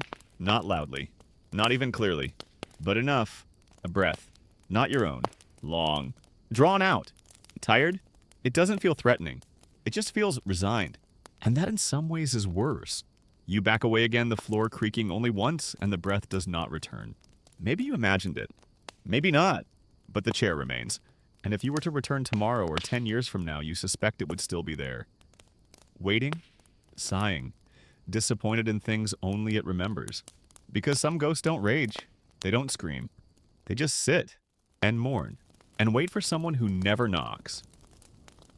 By now, you've seen enough chairs to start sensing the differences, not just in shape or material, but in mood. Some are silent witnesses. Some are invitations. Some feel like warnings in disguise. And some feel like secrets. You follow another tight corridor, this one pressed between a wall and what must once have been a servant's stairwell. It's so narrow you have to turn sideways at one point. Dust coats your shoulders as you squeeze through, and the smell here is different. Older somehow, like moths and wet parchment. You emerge into a tower room, not a large one. Maybe 15 feet across circular, with walls that seem to curve slightly inward at the top, like the ceiling is slouching under the weight of whatever history it's tried to forget. There's no window, just a narrow slit in the stone that lets in moonlight in the shape of a blade. And right in the center, always centers another chair. This one is strange. It's not ornate, not even rustic. It's precise, sharp angles, unpainted wood. A seat that looks too flat to have ever been comfortable, and a back that's just a bit too high. Almost theatrical, but stripped of any decoration. Like a stage prop from a play that was canceled halfway through rehearsal. And here's the strange part, the chair is bolted to the floor. You step forward slowly, each bootfall deliberate. There's no sign of what this room used to be. No tapestries, no soot-blackened hearth, no remnants of life. Just this one chair. And yet it feels important. Not regal, not revered, but significant in a way you can't quite name. You circle it once, and on the floor you notice faint marks, grooves, carved into the stone, barely visible, almost like a compass. 8 lines radiating out from the chair's center like rays. Or chains, or direction. You pause, and in the silence you feel the shift again. The air presses closer. The room contracts. Not physically, but emotionally, like something around you is bracing. You've heard about chairs like this. Not often, just whispers. Some called them focus points, places where rituals were performed, prayers offered, or sentences carried out. In certain medieval traditions, chairs weren't just places to rest, they were altars, stages, traps. There's a legend out of the Western Isles about a thinking chair locked in the upper chamber of a ruined keep. Supposedly, those who sat in it were struck by overwhelming visions, flashes of the past images of people long dead. Some called it a portal, others called it a punishment. Those who sat too long either went mad or came down changed. And this chair, it has that same hum. Like it remembers things you do not. Historians still debate whether such chairs were ever used for anything more than storytelling. But in this space, in this circular chamber with no doors but the one you came in, you feel it in your skin. This isn't for sitting. It's for seeing. And not all sights are kind. You stand in front of it now, not touching, just looking. And in your peripheral vision, the shadows twitch. Just once. Not a movement. A flicker. The kind of shift that could be a trick of the eye or something. Just at the edge of memory, teasing its way into form. You imagine someone sitting here centuries ago. A laird, maybe, or a priest, or a prisoner. You imagine them strapped down not with rope, but with responsibility. Made to face something they didn't want to see, or couldn't unsee. You imagine a confession spoken into silence. And silence answering back. And now you realize what's so unsettling about this room. There's no echo. Every other part of this castle bounces sound like it's made of mirrors. Footsteps, breath, even thoughts seem louder, but here, the sound goes nowhere. It's absorbed, like the room is listening. You step back, just once. The chair doesn't creak. It doesn't move, but it feels aware, like it knows it was noticed. And you know beyond reason or doubt that if you let your weight rest in that precise geometry, you'd see things. Things this room has swallowed, things it's tired of holding. So you don't. You turn and leave, stepping backward, until your hand finds the edge of the doorway. You slip out into the corridor, the air suddenly looser, thinner, almost grateful. Behind you the chair remains, bolted, centered, silent. A secret keeping other secrets. You're almost back at the front of the castle now. The corridors look familiar again. Arched beams above worn stone, beneath even a bit of moonlight spilling across the floor in soft silver streaks. You pass the broken window where ivy reaches inside like it's trying to remember what it was attached to. You hear the rustle of a bird shifting on its perch far above. The castle exhales, and then it guides you one last time toward a door you hadn't noticed earlier. It's not hidden, in fact it's quite obvious. But the kind of obvious you overlook when the stories are too loud, when the echoes pull you deeper, when your focus is on what lies beyond. You open it, and you step into a room that feels entirely different. This is no great hall, no chapel, kitchen, attic, or tower. It's just a room. Modest in size, 4 walls intact. Ceiling dry floorboards that don't moan with every step. A small fireplace in the corner. A few framed portraits leaning crookedly against the wall. And in the center, like always, is a chair. But unlike all the others, this one is clean. It almost feels fresh. A high-backed, spindle-legged wooden chair with a seat worn to a soft dip, as if it had been used every day for a very long time, and then suddenly not at all. It's not facing anything this time. Not the door, not the fire. Just slightly angled toward the middle of the room like it was caught mid-conversation. This chair doesn't feel haunted. It feels familiar. You step closer expecting the usual tingle. The draft, the shift, the subtle weight in the air that tells you you're not alone. But instead, you feel calm. The room is still, but not the oppressive stillness of a sealed tomb. It's peaceful. Like someone just stepped out for a moment and left everything as it was. Like the castle itself is letting its shoulders drop at last. You crouch beside the chair and notice a cushion tucked beneath it. Blue plaid slightly faded, but not moth-eaten. You imagine it once held the scent of hearth smoke, perhaps lavender. The kind of detail someone added not for show, but for comfort. And here's the strange part. This chair feels lived in. Not ghosted, not cursed. Just remembered.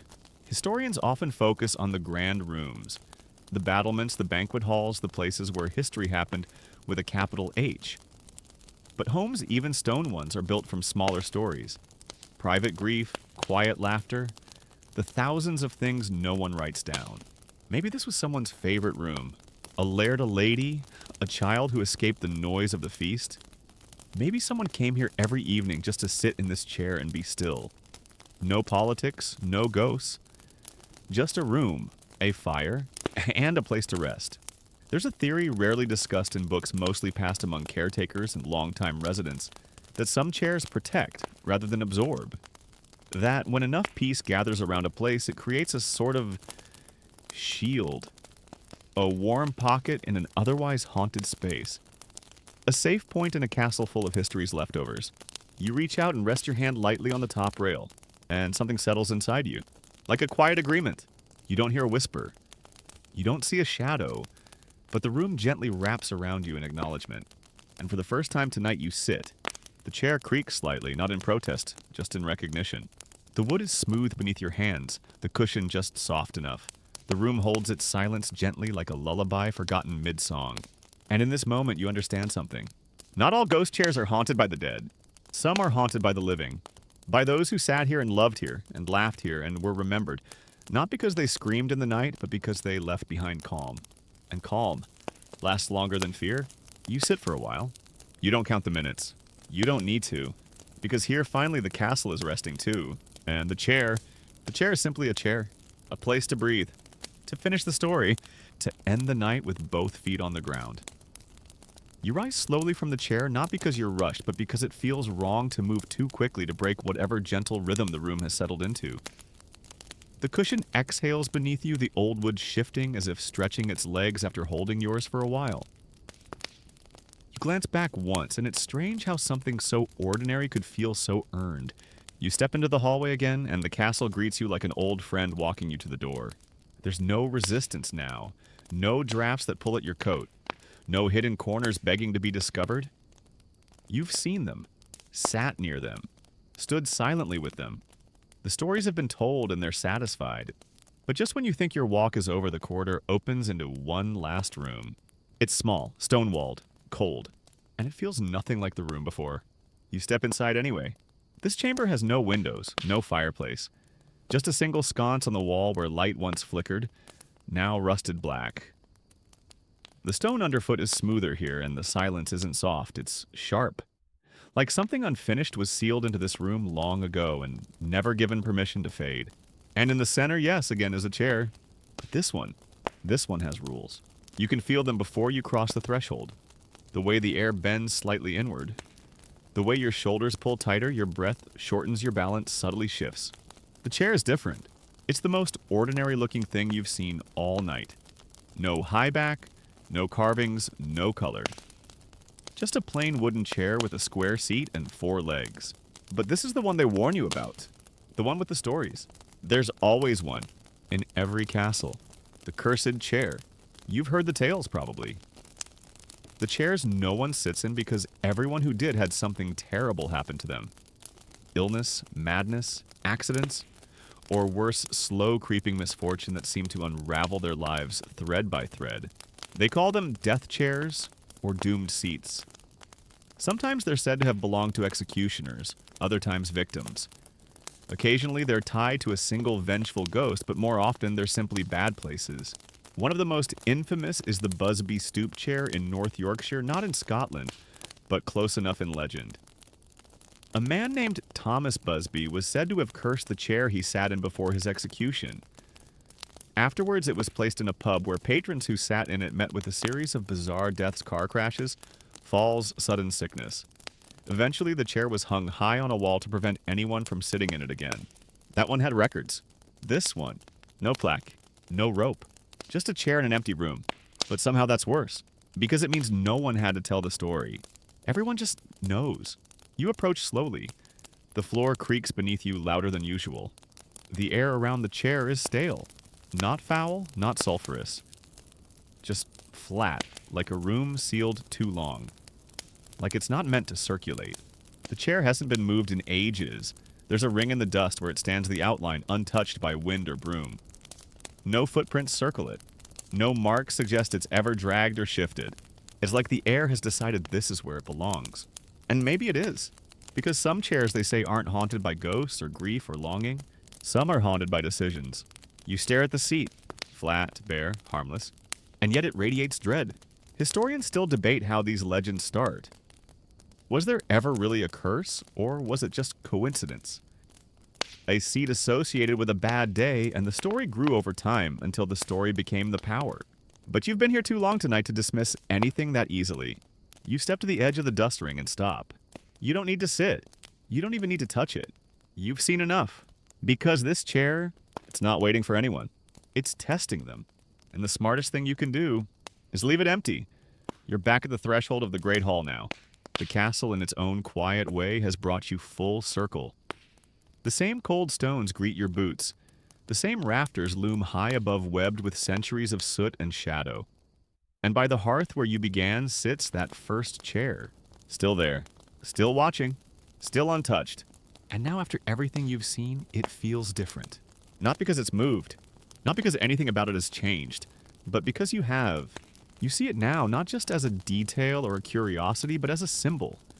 A small, silent agreement between the living and the dead. Between history and now. Between everything that stayed behind and everyone who kept walking. It isn't about ghosts anymore. It's about memory. Because if you've learned anything tonight, it's that every chair in this place tells a story. And not always the one carved into plaques or buried in books. Some of these chairs held the grieving. Some held the guilty. Some held nothing at all but remembered everything anyway. The ghost chair by the hearth. Maybe it never held a ghost. Maybe it held a widow too tired to move. A child who grew up too fast. A soldier with a letter he couldn't send. Or maybe it's been empty since the day it was placed. Not because no one dared to sit, but because someone never came home. That's the truth about Scottish castles. They're not haunted by spirits in chains or women in white. They're haunted by moments. Quiet ones, final ones, forgotten ones, and the chairs. They're just what's left behind when people go missing or die or simply leave more quietly than expected. Historians still argue whether any of it is real. Whether the chairs move, whether the shadows breathe, whether the cold spots mean anything more than poor insulation and time. But you've walked the halls. You've stood beside the sorrow. And you've listened. And in the end, maybe that's all the castle ever wanted. Not proof. Just presence. You turn toward the exit, the door slightly ajar now, moonlight spilling through it like the last page of a book being read aloud. You walk slowly. Not because you're afraid, but because it feels right to leave quietly. You cross the threshold, the cool night air brushing against your skin, like a hand patting your back, gentle but firm. Encouraging, done. You don't look back, because you don't need to. The chairs will be there. They always are. Wind down 300 words, and now your body relaxes. The breath in your chest softens, stretches. The tension you've carried through every corridor, every turn, every sound, begins to melt like wax sliding down the side of a candle burning low. You are no longer in the castle. You are back in your bed. The room around you is still. Your thoughts slow. The ghosts are quiet now, not banished, not gone, but satisfied. You've given them your attention. You've honored the silence. You've seen what was meant to be seen. The chairs you visited still sit in their corners, their shadows long in the moonlight. But you are not in any of them. You are here, held gently in the weight of the night. There's nothing else you need to do. No more voices. No more echoes. Just your breath rising and falling like waves on a forgotten loch. The wind moving soft through pine and heather. The fire, even if imagined, still crackles in the great hall behind your eyes. And the chair by the hearth. It's still empty, waiting not for fear, but for peace. Let it be. Let yourself go. Let sleep settle over you like dust in the quiet corners of a castle long at rest. The story is done. The night is yours, and the world will wait until morning.